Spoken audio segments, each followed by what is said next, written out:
За сайн байцгаана уу манайхаа. Өнөөдрийн сэдв төгөргийн ханш. За төгөргийн ханш яагаад ингэж сулраад идэм бэ?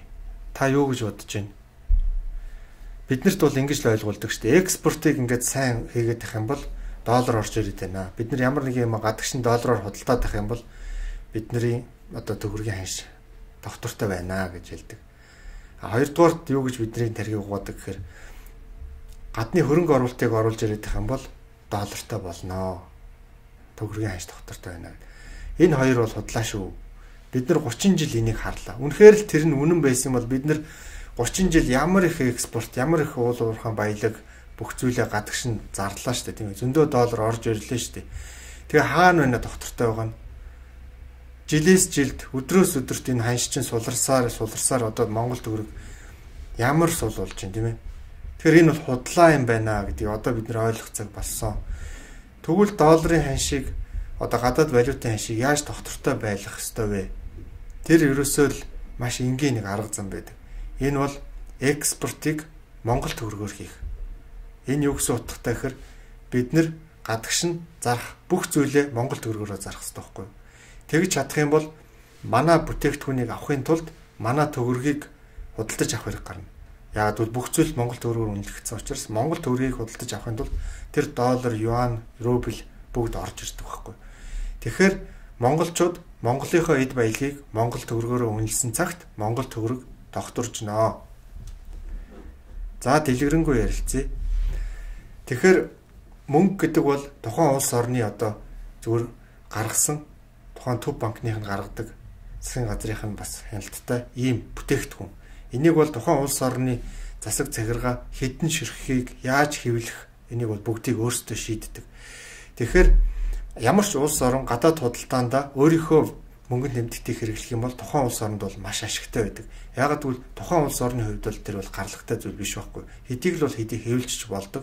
Хэдийг л бол хэдийг бараг сүүлийн үед хэвлэхгүй зүр компьютер дээр товчлуур дараал бий болгочдөг зүйл шүү дээ мөнгө гэдэг бол.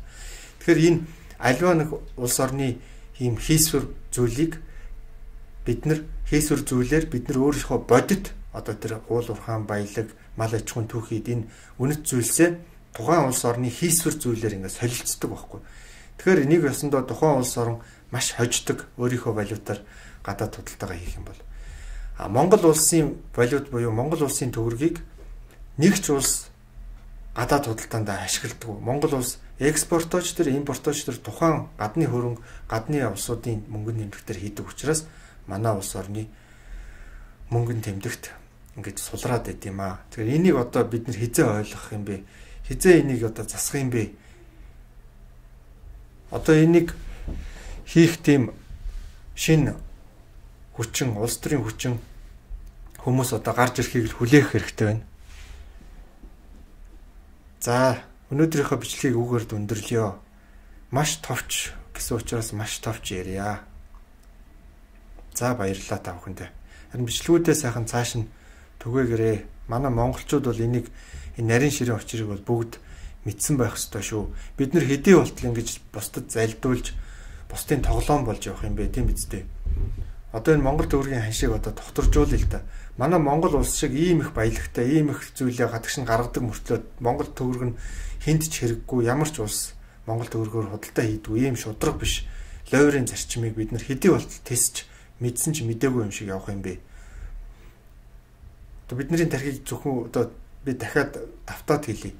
Юу гэж тархи угаадаг гэхээр экспортол хийгээд ямаал зараад тэгэл доллар орж ирнэ гэж худлаа ярьдаг шүү дээ. Тэгээд бид нар 30 жил юмаа зарлаа, экспорт хийлээ. Хаана өндөр доктортой байгаа нь ханшин доктортой байна. Худлаа байхгүй. Тэгэхээр бид нар төр зурын зүгээр л хамаг юмаа зараал гадны валют нэртэй юм орж ирээд нөгөө Монгол төгрөг нь унаал байдаг.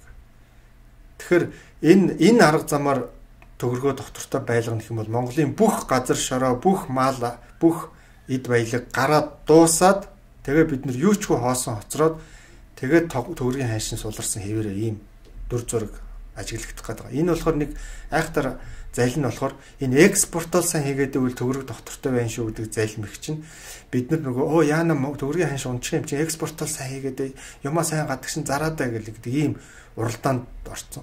тэгэл хамаг юмаа зараал гадагш нь экспортлол байдаг. Оронд нь тэгэл гадны валют орж ирээд байдаг. Гэтэл чинь Монгол төгрөгийг хинч тоодгүй, хинч авч хэлцдэг учраас Монгол төгрөгийн ханш унаад байдаг байхгүй. Энэ арга зам бол худлаа арга зам, төр зүрийн арга зам, хамгийн хортой арга зам. Яагаад гэвэл бид нар бүх юмаа зараад дуусгах байхгүй Монгол улс. Юу ч хүү үлдэх байхгүй. Тэгэхээр энэ экспортоор долларыг олж гадаад валют олно, Монгол төгрөгийг давтартай байлгана гэвэл энэ бол худлаа шүү. За тэр хоёрдугаар тэр гадны хөрөнгө оруулалт гэдэг бол бас худлаа шүү.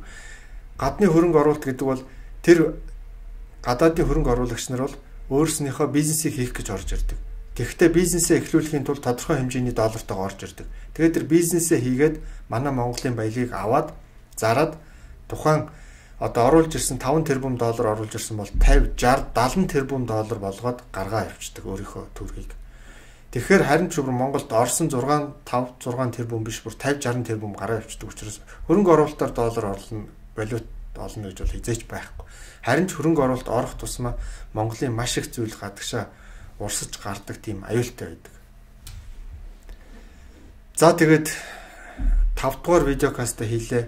Ингээд энэ видеокастуудыг бас аль болох товчхон тэгээ Монголынхоо одоо энэ тусгаар тогтнол аюулгүй байдал, эдийн засгийн хүчрхэг байдал та бүхнийхөө тийм бидний бүгдийн амьдралд хамгийн чухал сэдвүүдийг бас оруулж хөндөж ярих хичээлээ.